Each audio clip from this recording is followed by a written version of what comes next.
kabarnya nih hari ini? Masih semangat belajarnya enggak? Masih semangat berkaryanya enggak? Harus tetap semangat ya, Bes. Dan yang paling penting masih semangat jadi anak-anak SDN Kebon Anom. Itu sih semangat banget gak sih? Betul. Podcast Kena Suara Edukasi SDN Kebon Anom. Kring kring kring. Hai, gak asing lagi kan sama aku? Iya, kenalin, aku artis anaknya Pak Aris yang kalian tunggu di episode hari ini. Kenalin, namaku Rere, host yang paling ekstrovert. Dan aku Kayla, host yang paling manis. Kali ini kita membawa obrolan yang paling seru. Podcast Kena episode 22, Siaga Berani, Penggalang Tangguh, menuju LT, siap jadi anak pramuka hebat.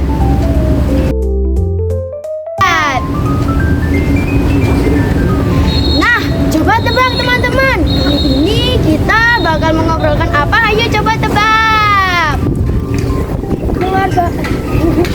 Mengobrol identik dengan seragam coklat, tepuk tangan, tali temali, kekompakan, keberanian, dan banyak yang lain lagi. Yaps, betul sekali. Hari ini kita akan lebih dekat dengan pramuka siaga dan pramuka penggalang. Dan sekaligus kita akan membahas tentang LT atau lomba tingkat. Dan kita tidak sendirian loh. Ada narasumber yang memberikan cerita, pengalaman, dan persiapan untuk menuju LT di SDN Kebon Anom. Kita sambut yuk, Pak Sarul. Tling. Ya, Halo, Halo. apa kabarnya nih Kak? halo Rere dan Naila. Kayla.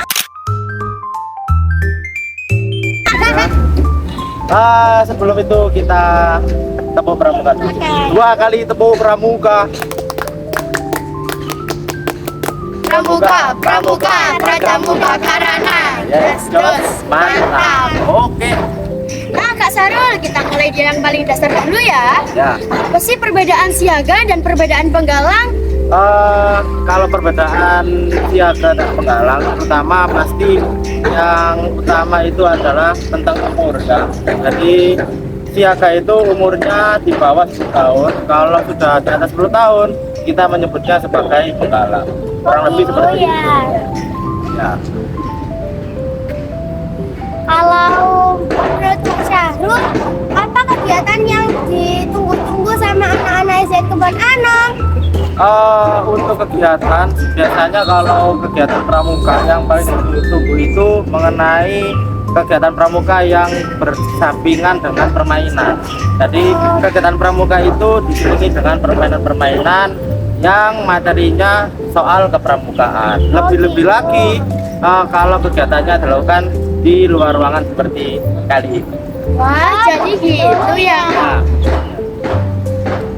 Nah, sekarang kita masuk ke bagian yang paling bikin penasaran banget loh teman-teman. LT atau lomba tingkat. Kalau Kak Syahrul, lomba tingkat sama pramuka siapa harus lomba tingkat? lomba tingkat atau pesta siaga? Oh ya, perbedaannya yang pesta siaga itu untuk anak-anak yang siaga. Kemudian untuk adik-adik yang penggalang itu namanya lomba tingkat atau yang biasa kita sebut dengan LT. Nah, LT itu apa? LT itu biasanya kegiatannya tentang kegiatan yang melatih adik-adik penggalang dalam hal yang pertama kemandirian, kemudian kedisiplinan, dan yang paling penting adalah kekompakan saat berdiri. Wah, begitu ya. Berarti bukan tentang cepet-cepetannya ya Kak? Ya, bukan berarti yang paling cepat itu yang juara, tetapi kita juga melatih tentang kekompakan. Jadi setiap anggota dari regu-regu itu tahu kekurangan dan kelebihan masing-masing setiap anggota, karena ketika kita sudah mengetahui kekurangan dan kelebihan setiap anggota, kita akan lebih kompak untuk menghadapi lomba-lomba yang ada di dalam LT. Oh gitu ya. Ya, Jadi intinya itu kompak ya teman-teman. Nah kak, kalau misalnya nih Ya. teman-teman yang mengikuti lomba tingkat besok sedang melihat podcast Skena ini, nah apa yang harus mereka siapkan mulai dari sekarang? oke. Untuk persiapan mengikuti LT atau lomba tingkat, yang pertama kalian sudah harus pasti mengikuti latihan pramuka setiap minggu dengan baik, dengan rajin, dengan semangat ya. Setelah latihan setiap minggu, yang pasti karena di dalam LT itu juga melombakan atau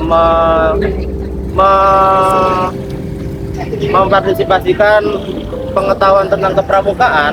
Jadi kalian juga harus membaca lagi sejarah pramuka, kemudian cara-cara untuk membuat pioneering, kemudian cara untuk baris berbaris, kemudian cara untuk membuat astakarya dan lain-lain. Terutama yang kedua, setelah pengetahuan, pasti kita juga menyiapkan diri kita masing-masing. Baik itu dari segi kesehatan, karena LT itu juga sangat melelahkan, dan yang tidak kalah penting juga harus menyiapkan mental, karena ketika kita tidak menjuarai atau tidak memenangkan LT, kita harus menyiapkan mental untuk kalah, dan untuk menang juga harus menyiapkan mental. Oh gitu ya. Ya. Kak Syahrul, apa tantangan yang membutuhkan kekompakan? Ya, ini pastinya tantangan yang di dalam LT ini ya. Kalau bisa dibilang semuanya tantangan yang ada di dalam LT itu membutuhkan kekompakan. Yang pertama dari baris-baris, yang kedua ada pioneering, yang ketiga ada semapur, kemudian ada astakarya, ada sandi morse dan lain-lain. Hampir semuanya itu membutuhkan kekompakan. Jadi yang dilatih utamanya adalah kekompakan dalam LT. Oh gitu Aku ya. jadi tahu nih. Cerita akhir ini berikan kesan untuk anak-anak penggalang dan siaga Kak Syahrul. Oke, mungkin pesan-pesan ya, Iya. pesan-pesan untuk anak-anak siaga dan penggalang di SDN Pananom. Untuk siaga, tetap belajar dengan bermain, karena siaga itu lebih banyak bermain tentang nilai-nilai kepramukaan. Untuk penggalang, kita sudah memasuki usia yang sudah bisa untuk diberikan tantangan mengenai kemandirian, kedisiplinan, dan kekompakan. Jadi tetap jaga itu semua. Mungkin seperti itu pesan-pesan untuk anak. Oh, Ya. Wah, obrolan kita hari ini seru banget gak sih? iya betul banget. Sekarang aku baru tahu kalau siaga dan penggalang itu berbeda ya. Iya. Nah, bukan juga tentang kedisiplinan, keberanian, dan tata cara itu juga tahu. Oh gitu. Iya. Nah teman-teman, jangan lupa ya like, comment, and subscribe. Dan jangan lupa berlangganan ya, Bes. Dan jangan lupa nonton di setiap hari Sabtu jam 9.30 di Di YouTube. YouTube. Podcast Skena